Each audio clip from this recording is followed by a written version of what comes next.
Well, we've got the Dream Team versus Victoria on the weekend, and it's going to be a good game. If it's on Foxtel, I'll watch it. Should be entertaining, seeing some great footballers running around. Yeah, there's no premiership points involved in it. I suppose there might be a modicum of state pride for some people that are still hanging on to that dream of the 70s and the 80s with the State of Origin games. And that's really probably what my only beef is with this whole concept.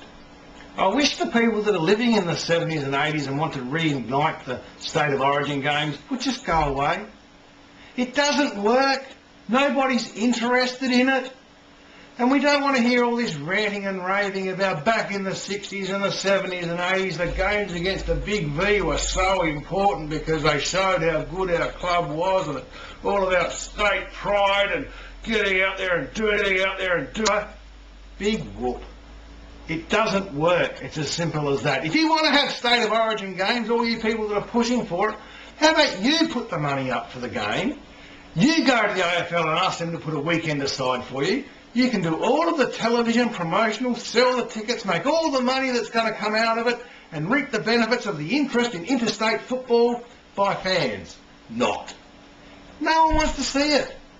It's an interesting concept. The Dream Team game on the weekend is going to be great. It's a nice little interlude, a bit of a break in the middle of the season for the players. But look, especially the South Australian contingent that really seem to have this thing about bringing back State of Origin. Ever since they won a game, I think it was in 1963, it became their big thing. In the 70s, they always pushed it. In the late 80s, they were still pushing the State of Origin. It meant a lot to South Australia because it was so isolated.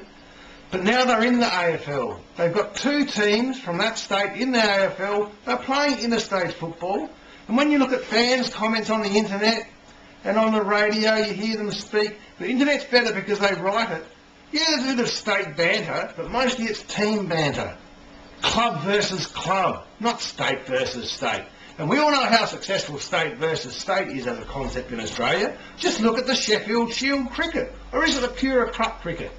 Or is it the IN 2020 competition? I don't know, but it's a big deal. Just see the crowds that flock in to see the state versus state cricket concept.